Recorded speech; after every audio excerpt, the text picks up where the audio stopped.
I'll make this very simple, Chelsea, because I spent approximately 37 seconds on my handicapping today on preseason football. These are coin flips, almost all of them. The Bears suck.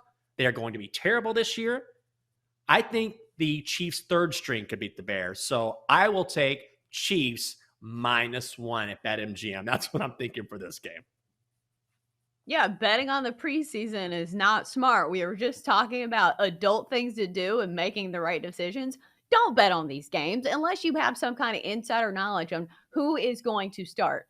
But I think the thing that caught my eye was this total. This seems like a total that would be normal for a Bears game in the regular season. This Yeah, is a Bears right? offense that's absolutely terrible. And then it's not even going to be their first stringers. So I get that it's the Chiefs, but it's not Patrick Mahomes that's going to be playing the whole game. So I think I'd consider the under. This is actually one of the higher totals on the board this weekend. I know I just said don't bet on preseason games, but Yeah, I I know. kind of like Let me that. let me ask you this. When you see a total this high, which it's not high, but I'm saying for the preseason, based on the For the numbers we preseason, it generally is. for the preseason, it's high. So when it's high for the preseason, do you think, wait a second, this seems too high? Maybe it's a trap. Maybe I should look at the other side, or is it just a bad number? I don't know. I guess we'll see. But Jenks, think about the totals we saw on the Bears last season. Weren't they Yeah. normally like 41, Yes. 43 and a half because that offense was just so bad? So if you're telling me that this is a preseason game where both coaches are not going to present us with their most exotic looks, like Andy Reid is not cooking up trick plays for the preseason. In fact, both these coaches are probably going to be very conservative because they don't want to give away too much in the preseason. So I think, there's a chance that the Chiefs still score and this is a low total, but like if I had to play in this one, it would still be the under. Yeah, I think that's probably the right side. I'll go Chiefs. You know what I'm going to do? I'm going to put some sort of dumb $5 parlay on 2 or 3 of these games just for fun. But that's the only way I can maybe have some fun with this because, again, it is the preseason. Let's come to here in D.C., Chelsea, where the Panthers are in town to take on the Commanders, the new look Washington Commanders, who are laying a point. Washington -115 on the money line at BetMGM. The Panthers are -105. The total set at 36.5. The only thing I can come up with here, maybe it's a revenge angle for Ron Rivera after he was fired by the Panthers, right? He's the preseason. You should have never let me go. And when the Commanders go to their backup quarterback, I don't know how much Sam Darnold or Baker Mayfield is going to play for Carolina, but when the Commanders go to their backup, it's going to be Taylor Heineke, who has been a starter for this team for the better part of almost 2 seasons. So why not take the Commanders on the money line at -115? I wonder if that's a logical angle, just looking at the quarterback room for all of these teams and saying who has the most depth, who has the best starters, because also you've got to look at the other quarterbacks, which sucks. Because last night in the Titans game, it was Malik Willis dropping dimes and looking amazing. But then they put in Logan Woodside, third string quarterback, and the Titans didn't score a single point after that. So, yeah, Taylor Heineke, I think, is obviously probably the best quarterback that's going to be on the field.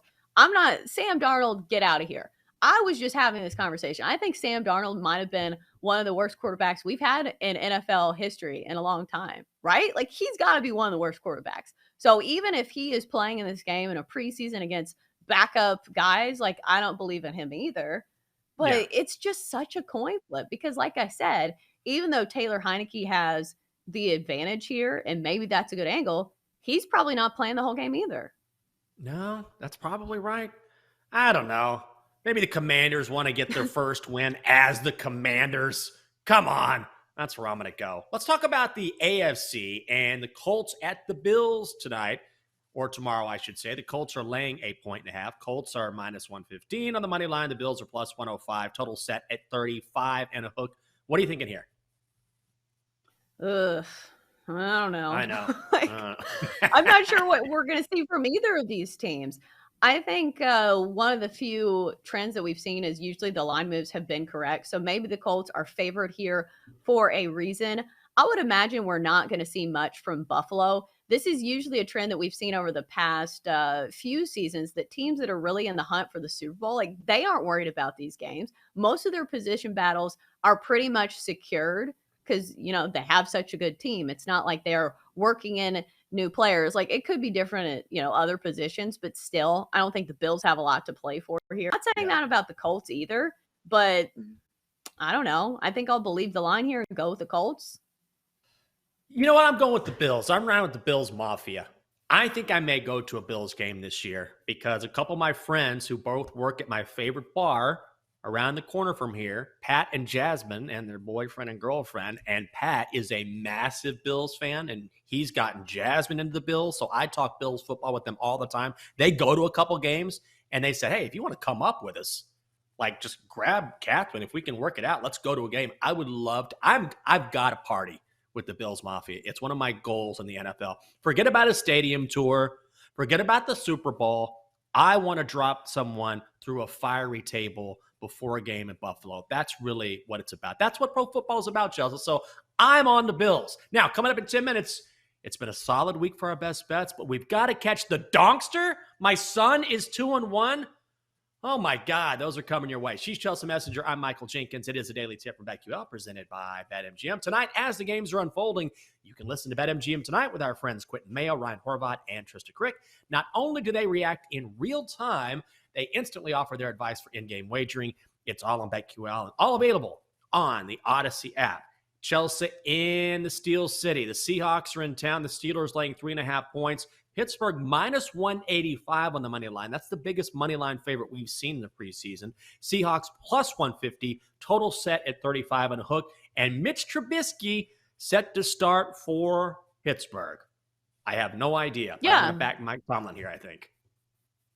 I think when there is a quarterback battle going on between two decent quarterbacks, like I don't have faith in Mitch Trubisky, but I think that for a team that really hasn't named a starter yet, I believe, because Kenny Pickett, I'm sure will get some run in this game as well. They'll be trying these guys at full go. So they want to see what these guys really have. And so I think we'll see more from the Steelers here. I think that's why the Steelers are big favorites in this one, relatively speaking, for a preseason game. I know you could say the same thing about Seattle, how they have a quarterback battle going as well, but that's still an abysmal team that even the starters are not good. So I'd lean towards Seattle in this one, or not Seattle, the Steelers.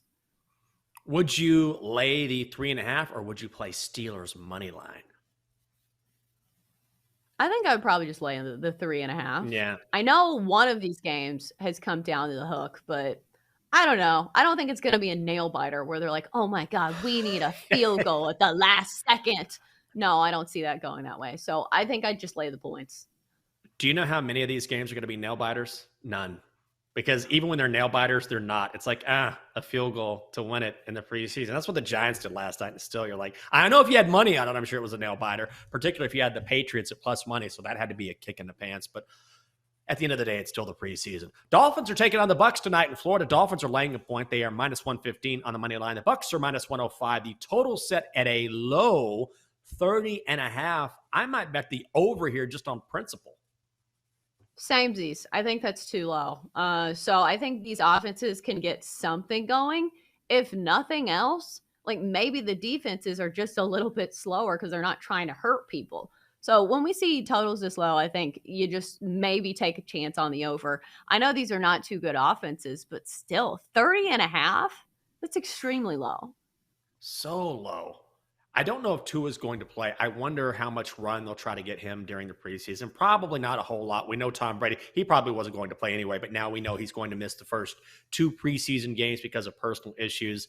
Yeah, I might put a little sprinkle on the under if I'm betting this game because that is such a low number. Finally, Chelsea. Cowboys at the Broncos. Broncos laying 3. They are a minus 160 favorite on the money line.